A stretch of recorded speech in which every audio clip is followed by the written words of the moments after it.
Can you decode the mystery of hypnosis? Ever watch someone seemingly lose control on stage, clucking like a chicken at the hypnotist's command?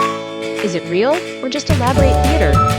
Let's dive into the murky waters of hypnosis and see if we can separate fact from fiction. Hypnosis is often portrayed as mind control, but the reality is far more nuanced. It's generally defined as a heightened state of suggestibility, where the conscious mind takes a back seat.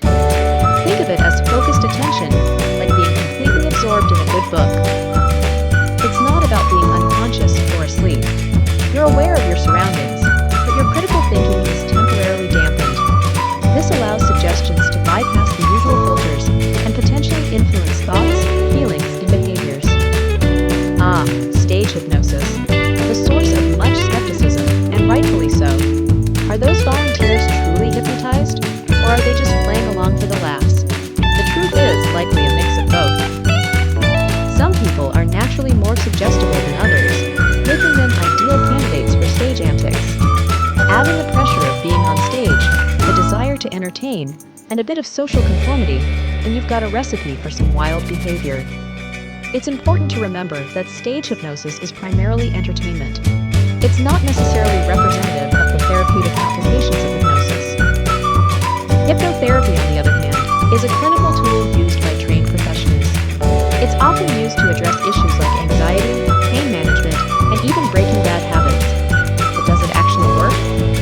The research is mixed, but some studies suggest that hypnotherapy can be effective for certain conditions. It's often used in conjunction with other therapies, like cognitive behavioral therapy, CBT. The idea is that by accessing the subconscious mind, therapists can help patients reframe negative thought patterns and develop healthier coping mechanisms. But again, skepticism is healthy. Whether it's stage hypnosis or hypnotherapy, the power of suggestion is central. Our minds are constantly bombarded with suggestions, both conscious and unconscious. Hypnosis simply amplifies this process. Think about how advertising works. It subtly plants ideas in your head, influencing your purchasing decisions. Hypnosis takes this a step further, creating a state where you're more receptive to those suggestions. But here's the catch.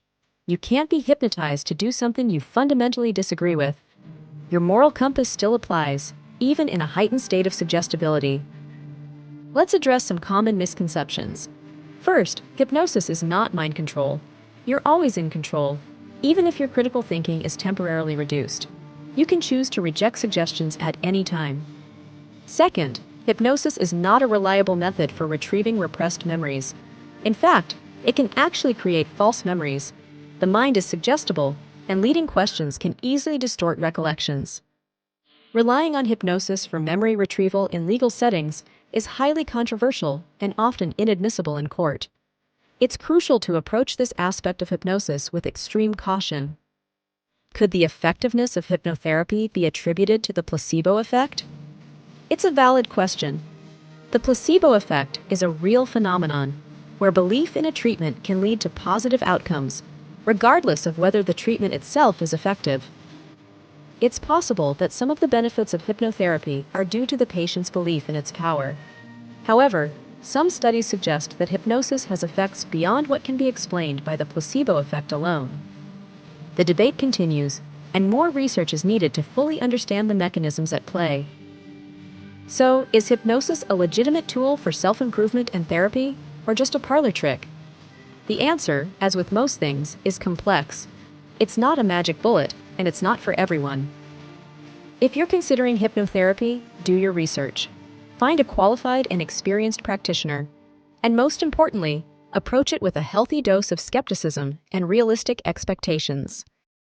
Ultimately, the effectiveness of hypnosis depends on a variety of factors, including your suggestibility, your belief in the process, and the skill of the practitioner. Now it's your turn. Have we piqued your curiosity enough to explore hypnosis further? Or are you still firmly in the skeptical camp? Either way, we encourage you to do your own research and draw your own conclusions. If you're intrigued, consider researching qualified hypnotherapists in your area. Read scientific studies on the effectiveness of hypnosis for specific conditions.